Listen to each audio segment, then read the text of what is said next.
Shannon Haddad, thank you so much for sitting down with us. Thank you for having me. And you are the new executive director of the Archdiocese Retreat Center. So you have a beautiful ministry to women and their families, but you are also obviously a woman and you have your own family. So I love that you're going to be able to bring some of that to your work at the Retreat Center, which is our setting. For those of you who have been watching, we are at the Archdiocese Retreat Center in Metairie. So thank you for being our host as well. Oh, well, thank you very much. Yeah, I'm so glad to have you out and to be able to share a little bit about my witness. Sure. Yeah. So Shannon, go ahead. Tell us a little bit about yourself. You're not a native New Orleanian. I'm not. We can start there. No. Right. No, I know. I feel, being from outside of the city, it's kind of one of those cities that I feel like people who are from here, you kind of stay here. Everybody knows everybody. So whenever I first moved here, was one of those things I had to get used to. People asking, what high school did you go to, or who's your family, who's your mama? All of those questions, and I'm like, you wouldn't know them. They're from Florida. But so I grew up in Florida, and my family, my extended family, is all in Rhode Island. So we don't really talk about football too much because they're diehard Patriots fans, and they know that I've now been adopted into the Saints fandom. So football's not a topic of discussion, but I did grow up in Florida, in Melbourne, Florida. And I'm an only child, so grew up just with my parents. And I have a lot of cousins, but we're all in Rhode Island, so it's more of a quieter kind of childhood. But my parents are both Catholic and still practice the faith today.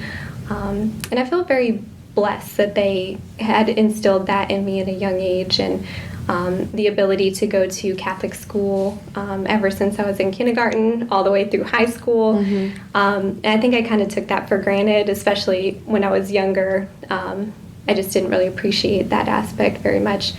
But it wasn't until actually college that I went to Florida State for college, and I was involved in the campus ministry that they had there, which it sounds similar to Christ the King. My husband went to LSU, and just the way he describes kind of the atmosphere and the popularity of it all. But that really just got me reconnected with my faith, going on retreats through the campus ministry, and just kind of getting to know the Lord again, and kind of that reversion process. So, as a young adult, as your own person, without your parents being there to say, let's go to Mass, let's make sure we get confirmed, those things, you were making the choices to be Catholic and to, like you said, reintroduce yourself, reconvert yourself to the faith. And that's something that I know we're trying very hard to empower young people to do. And how I see a change, even since I was in college, in some of the campus ministry centers, and a lot more energy coming into them. Is that something that you feel like you experienced? I think so. I think it was kind of like, a lot of people asked when I was going to Florida State, are you going to do a sorority? Are you going to be involved in, that this or that club, that kind of thing? And it almost felt like there wasn't a need once I got involved in the campus ministry. I mean, really my social life, kind of everything just took place through the friends that I met there, and they were affiliated with the Brotherhood of Hope, and they're based in Boston, but they had some brothers on campus, and it was just a really great atmosphere and a place to just really grow in my own identity, but also just with my friends and lifelong friends. That's great. So from Florida State, what brought you to New Orleans? Good question. So I kind of, I guess, breezed over this part, but in Melbourne, Florida, where I grew up, the Catholic church I was a part of was a very large Catholic parish. Lots of families. There was a really good life team program there. So I was somewhat involved in the youth ministry there, but didn't really start more so until college. But so from Florida State, I actually studied exercise science. So it's my bachelor's degree at Florida State. And my goal with that was to do something in healthcare. Originally I was thinking maybe go to get my MD, maybe nursing, maybe PT. I wasn't quite sure. I knew I loved science. That was kind of always something I was good at. I really, really liked it. And I had heard a friend of mine talk about the John Paul II Institute in D.C., and they talked about, they're known for their marriage and family track, but they have another track that a lot of people don't really know about, which is the biotechnology and ethics track. That's right. And I heard about that, and I was like, wow, that sounds amazing. Like, I love my faith, I love science. To see the two kind of come together, wow, that would be amazing, especially in the practical, ethical decisions that are made, especially with, modern medicine and kind of the directions that it's going in. So I applied. I applied to go to the institute, and I got accepted. And that summer, before I was set to move to Washington, D.C., I was invited to go to Camp Echo, which is Dunmock's Productions, the Theology of the Body camp in Covington. And that the backstory between that was Dunmock's Production had come to my parish and had put on one of their, I think it was a video series that they were doing. Okay. So they connected me with Echo. So that summer I went to Echo, being one of the only people not from Florida, or not from Louisiana, excuse me. I was kind of like shocked. I was like, oh my gosh, like, the first night we got there, they had like a band going, everyone was swing dancing. I was like, I don't know how to dance, like, this is so awkward. And I remembered, sitting in the corner and just kind of like, talking to people, but I wasn't quite comfortable to like get out on the dance floor. And Ryan Halford, now Father Ryan Halford, he very graciously, I think, saw me sitting alone and was like, come on, I'm going to teach you to dance. And so he brought me over, and he was, we were dancing a little bit. And I remembered, he kind of like spun me out. And then whenever I was spinning back in, a hand kind of interrupted and pulled me into a spin. And it was another person. And it turned out to be Jordan. And so we started dancing. My husband. Your now husband. Right, my now husband. So we started dancing, and I was like, who is this man? He's like swept me off my feet, kind of. And quite literally, actually. Quite literally, exactly. And so we, had just become friends on that retreat. But then after, we stayed in touch and became friends. And he was actually set to go to Notre Dame Seminary for their graduate program. And I was moving off to Washington, D.C., so we actually wrote letters to each other. And those letters turned into phone calls, then into, Skype sessions, and then visits. So it was kind of clear there was something special there. And I had visited in the spring, and I met Dr. Chris Baglow at Notre Dame Seminary. And I had been considering transferring anyways, just because the John Paul II Institute was a little bit different than what I had expected. It was a beautiful program, but not having a philosophy background was very difficult to transition in. Oh, yes. Now that, Right. So it was kind of over my head a little bit. But Dr. Baglow was like, I don't care, what your credit situation is. It's fine. We'll take all your credits. You can transfer in. He just made it sound just so seamless, and the program seemed awesome. And I sat in on a class with Dr. Petrie, and I was like, I'm sold. This is the faculty at Notre Dame Seminary is just amazing. Mm-hmm. So I ended up transferring and finishing up my my master's there. Graduated with Jordan, and then we got married after.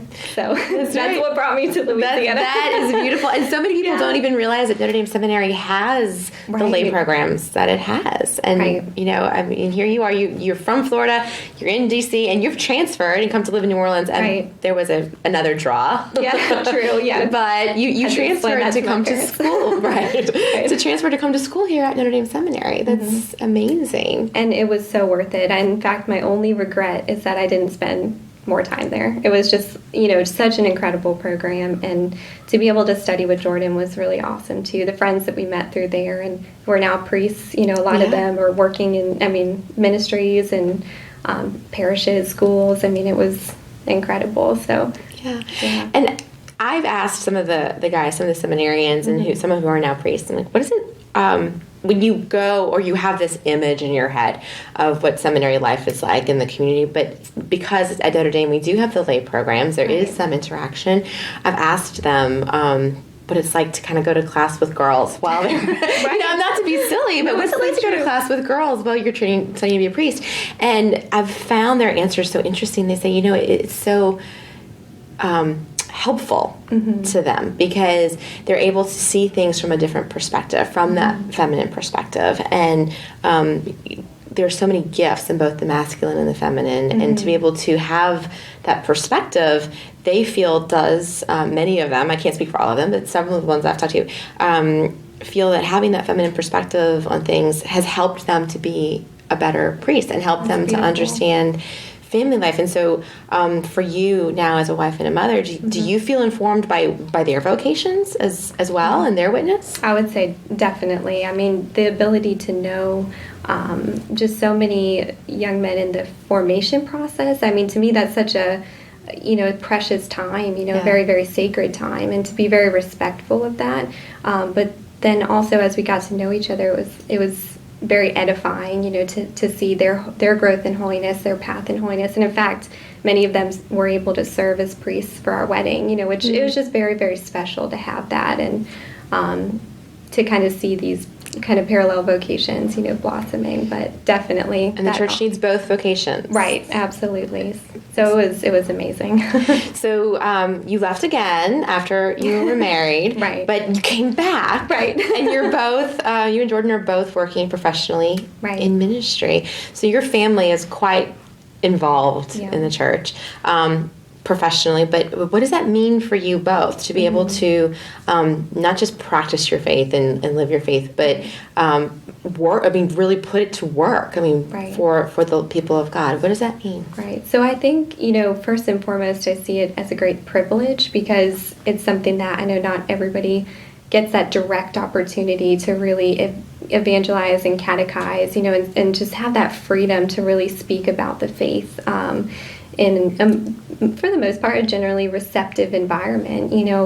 I say for the most part because before this I was a teacher. I taught at Mount Carmel Academy for a couple years, and then in Maryland I taught at a high school there. So I taught Catholic theology, and I think when you're dealing with teenagers, it's a wonderful opportunity to help teach the faith. Not always well received, but you kind of work with them. Right, you work with them. Right. So I think, but even the ability to just profess the teachings of the faith, to speak about the Lord, to have the opportunity here. I mean, we have daily mass, that we can go to. The chapel's literally right next to my office. That is such a blessing and a privilege. And I think, I don't know, I think I just really do think of it that way, like a gift. I remember at one point, I've always had a deep desire to remain very close to the heart of the church. Like I knew just in human tendency, sometimes it's easy to just fall astray, or to kind of,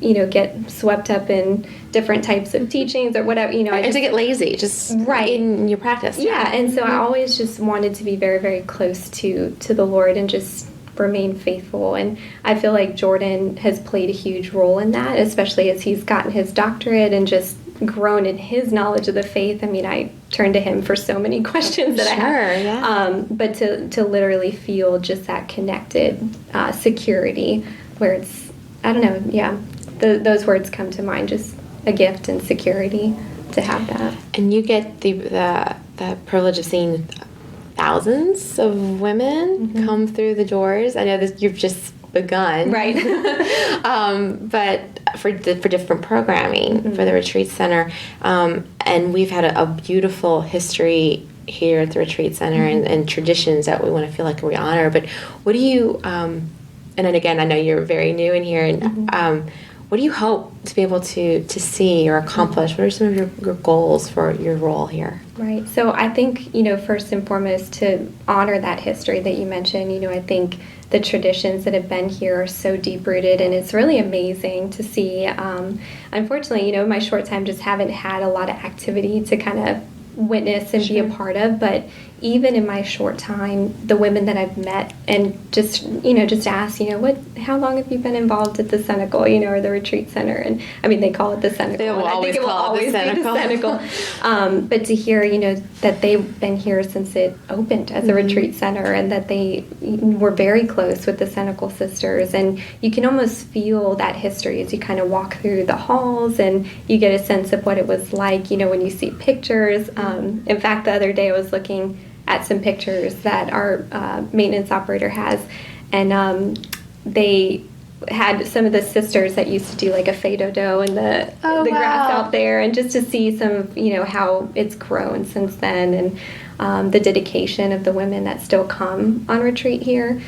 So I think to preserve and carry on that tradition, I think will be a huge part of the roots that will always be here. And then I think, as we kind of look to the future to begin hopefully opening it up to maybe some new ideas in programming, different types of programming, meaning like the different types of retreats. So we could offer some young adult things, some married couple retreats. But I think also just maybe getting more exposure. There's a lot of people who just don't know that the Cenacle still exists and is operating. And, I didn't know even when I lived here that that it existed, So I think just getting people more familiar with the retreat center. So I think those are just some initial goals that I'd like to have. Yeah. Well, I think that it is a blessing that you are here, that Jordan's at the seminary, training our young adults and not so young adults sometimes, True, in the faith. But and you and your family are such a blessing here to have come back to the Archdiocese of New Orleans and to be sharing your gifts in ministry. And I want to thank you for taking on that witness as a wife, as a mother, and as a professional, as a woman here in ministry. I appreciate that.